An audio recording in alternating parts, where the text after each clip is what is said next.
So in a bit of a surprising twist, AT&T, the company that has lobbied extensively against net neutrality rules, now comes out and says, we want net neutrality. We want Congress specifically to fix net neutrality. Now that's odd because they've been a huge opponent of net neutrality. In fact, they've been very, very vocal, and they've supported Ajit Pai as he tried to destroy net neutrality and succeeded, by the way. So let me give you some information here. In a full-page ad appearing in multiple newspapers on Wednesday, AT&T CEO Randall Stephenson came out to support what he called an Internet Bill of Rights that would include net neutrality. In it, he said it is time for Congress to end the debate by writing new laws that govern the Internet and protect consumers. So this Internet Bill of Rights would guarantee net neutrality and open internet and privacy protection for customers. And he said that it should apply equally to all different internet companies. Fascinating. Your thoughts so far, Ron? So here are my thoughts, and here's why I think this is happening. And yes, I mean, as you pointed out, well, this is really weird. The one of the companies leading the fight against net neutrality is all of a sudden wanting net neutrality rules. Weird. Did they just kind of have this change of heart morally? No, they didn't.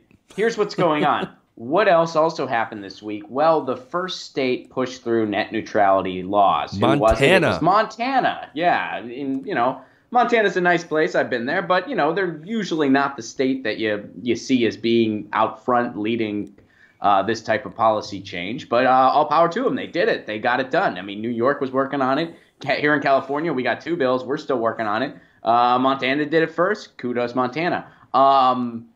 What else is going on? Well, here's the thing that scares them the most.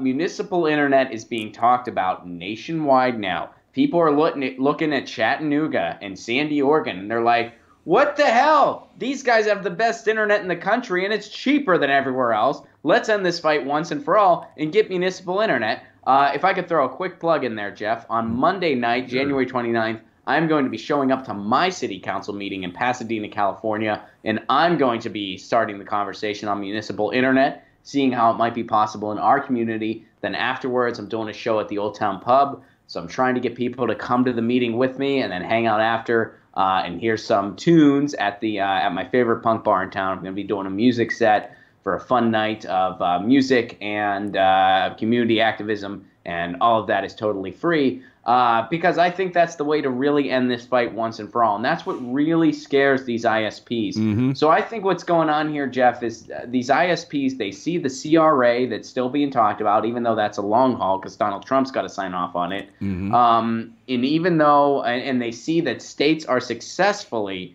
implementing their own net neutrality rules, and bigger scare for them, they see municipal internet being talked about more than ever before. So they're waking up and they're realizing, oh shit, we bit off more than we can chew. We got too greedy. AT&T made the judgment call first to backpedal on this. I have a feeling the other cable companies are going to follow suit. What this means, and don't celebrate yet because the fight's far from over, but what this means is that we're winning this thing, and hopefully we finish it off and we win this thing. Right, and so that's what they're trying to do, is that they're trying to head it off by saying, no, what are you talking about? We support an Internet Bill of Rights. Look at that. Mm-hmm. Well, what's funny is that in their call for net neutrality and Internet Bill of Rights, they don't provide any specifics, right?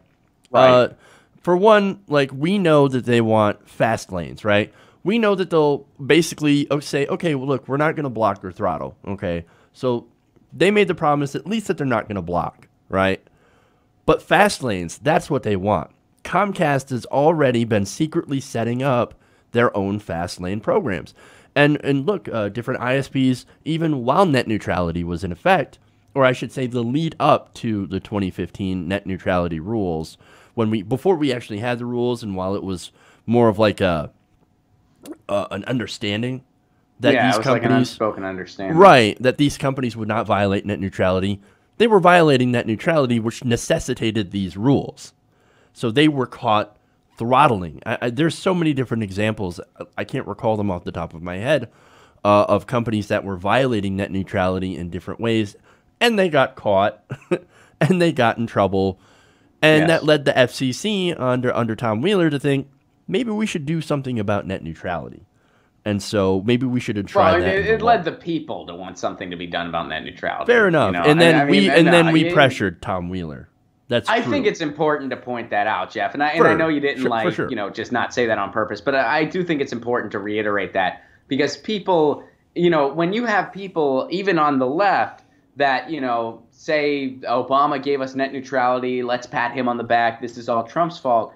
You're actually hurting you're hurting the net neutrality cause because that's like the best anti-net neutrality argument. People say, well, we've only had it since 2015. Was the internet different prior to 2015? Is it different now than it was back then? And it's like, no, that's not true. We've had net neutrality since the advent of the internet. Right. It was an unspoken rule. Understand law. Then when people violated that law and got called out for it, the ISPs took the FCC to court and they won because we didn't actually have solid net neutrality protections. Mm-hmm. And the court basically said to the FCC, look, if you just designate this Title II, you got net neutrality. The FCC didn't want to do it. The FCC was like, oh, well, I guess we lost because Tom Wheeler was a cable lobbyist. Come on.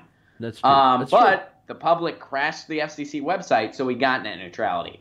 So, yeah, I mean, that's big picture what's going on here. And yeah, AT&T, this is little more than just a publicity move. Basically. But this publicity move is an indication that we're winning this thing. And AT&T kind of sees they kind of see the writing on the wall. So now they're thinking, well, what's a way where we can still get away with some bullshit? Well, we get the people that we've bought out to kind of write this separate set of rules, separate from the FCC. So it's not a Title II designation. We don't have to follow those rules. Maybe we'll get something that still pretty much gets a free and open internet, but we might have a little bit of wiggle room so we can profit as much as possible. So, guys, the fight is working. Let's keep it up. Right. Let's urge the CRA. Let's continue to get state laws. And most importantly, because this is what scares the ISPs the most, let's get municipal internet. The internet belongs to we the people. Let's take it back. Hey, everybody. Thanks for watching this video.